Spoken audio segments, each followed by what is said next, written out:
Hola, ¿qué tal? Hoy vamos a meternos de lleno en una idea que, la verdad, nos toca de cerca a todos. Vamos a ver cómo es que el sistema que nos rodea ha logrado algo increíble. Convertir nuestras necesidades más básicas, piensen en la salud, la seguridad, en un producto. Es como un gran rompecabezas y la idea es que lo armemos juntos.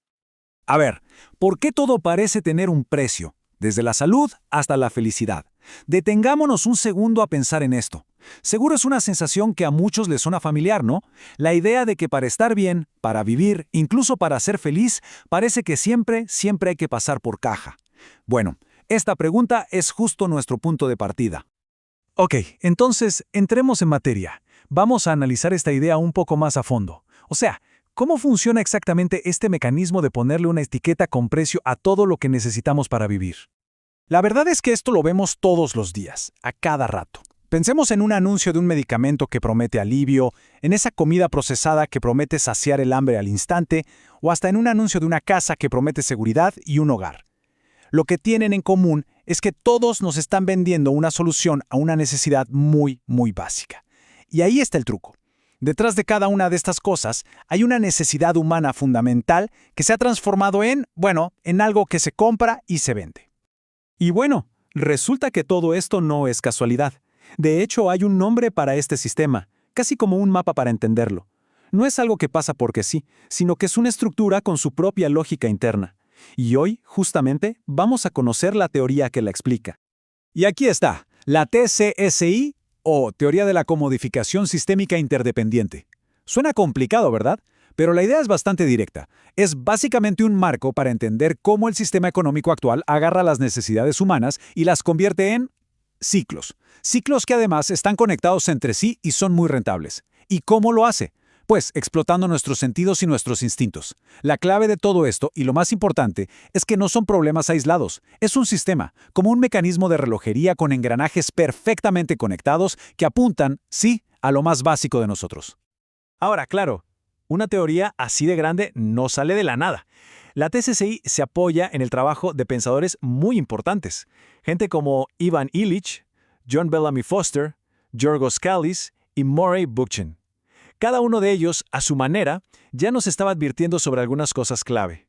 Por ejemplo, cómo las instituciones creadas para ayudar a veces terminan haciendo lo contrario.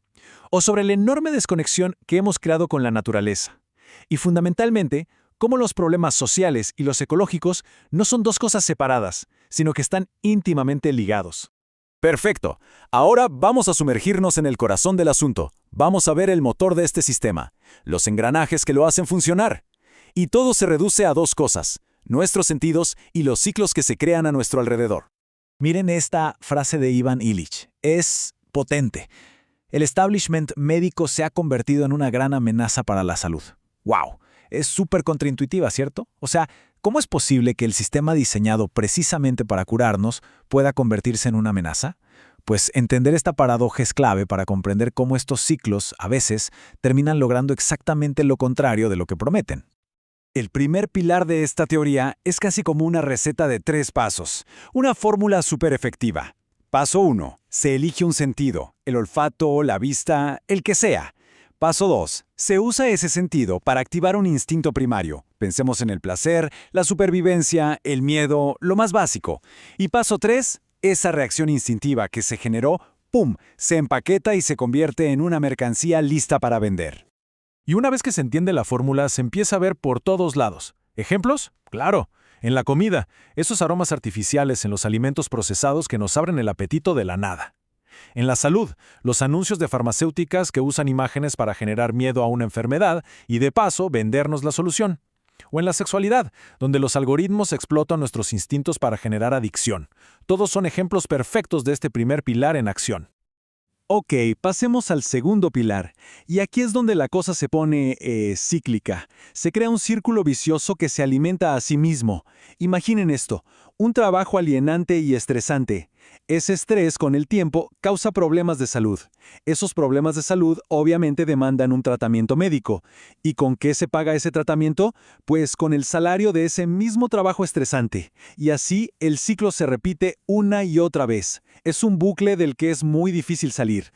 Pero lo más fuerte, lo que es realmente crucial entender, es que este ciclo no existe en el vacío, para nada. Se interconecta con muchísimos otros. Por ejemplo, la deuda de una hipoteca genera un estrés mental tremendo, que a su vez requiere otro tipo de soluciones. Al final, todo se va tejiendo hasta formar una red, casi una telaraña de dependencias que nos mantiene atrapados en el sistema.